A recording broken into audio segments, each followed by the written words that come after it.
రాష్ట్రంలో నివురుగప్పిన నిప్పులా రగులుతున్న కాపు ఉద్యమ సెగలు ప్రజాప్రతినిధులు ఇళ్లను తాకుతున్నాయి. విశాఖలో మంత్రి గంటా శ్రీనివాసరావు ఇంటిని ముట్టడించిన కాపు సంఘం నేతలు ఉద్యమంపై మంత్రులు వ్యవహరిస్తున్న తీరును ఎండగట్టారు. కాపు సామాజిక వర్గం ఓటు బ్యాంకుతో ప్రజాప్రతినిధులుగా గెలిచిన నేతలు ఇప్పుడు కాపు ఉద్యమంపై నీరుగార్చే విధంగా వ్యవహరిస్తున్నారంటూ కాపు సంఘం నేతలు మండిపడ్డారు.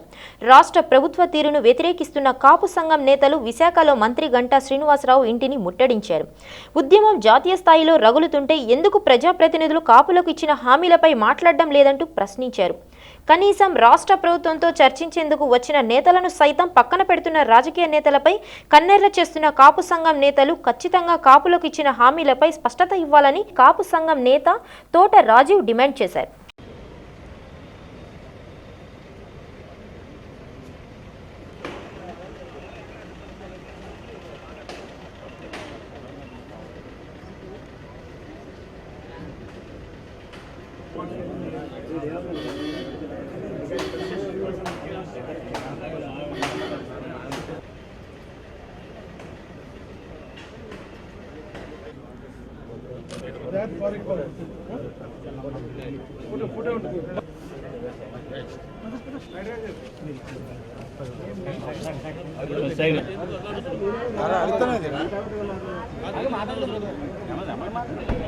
మేము ఆయన సూటిగా ఈరోజు మీ బాధ్యత ఉంది కదా, మీరు వచ్చి ఈ ఉద్యమంలో పాల్గొంటారా, లేకపోతే అక్కడ ప్రభుత్వంలో మీరు ఏమన్నా చేస్తున్నారా అనేది సూటిగా నేను ప్రెస్ మీట్ ఇచ్చి పెడతానికి కారణం కూడా అనేక ప్రయత్నాలు కాపునాడు నాయకులందరూ వచ్చి మీతో మాట్లాడతారని చెప్పి అనేక ప్రయత్నాలు చేసినప్పటికీ వీరికి స్పందన లేదు.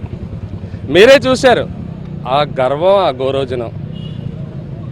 ఉద్యమం నాయకుల్ని ఇదే తోటరాజుకి మీరు ఇంట్లో కూర్చోపెట్టి గంటలు మాట్లాడిన రోజులు లేవా? మీటింగ్లు ఎలా పెట్టాలి, కళ్యాణ మండపం గురించి మీరే మీకు మంత్రివారి కావాలన్నప్పుడు ఒక మీటింగ్లు ఎట్టించి మాతోటి ఈరోజు పని జరిగినాక కింద రోడ్డు మీద కూర్చుని ఉంటే మాకు కుర్చీలు కూడా ఇవ్వలేదని మేము తెలియపరుస్తాం. గురించి కింద కూర్చుని ఉంటే కింద కూర్చోవద్దనే మాట పొద్దులేసి ముష్టి వాళ్ళకన్నా హీనంగా చూసావు, కాపుల్ని ముష్టి వాళ్ళకన్నా హీనంగా చూసావు నువ్వు. ఆ హోదా అందం ప్రజలు ఇచ్చిందా, నువ్వేమైనా కొనుక్కుని తెచ్చిందా? నువ్వేమైనా ఆస్తులు కూడపెట్టుకుని అన్నీ తెచ్చుకున్నాయా? నీకేమైనా పైనుంచి వచ్చేసినాయా?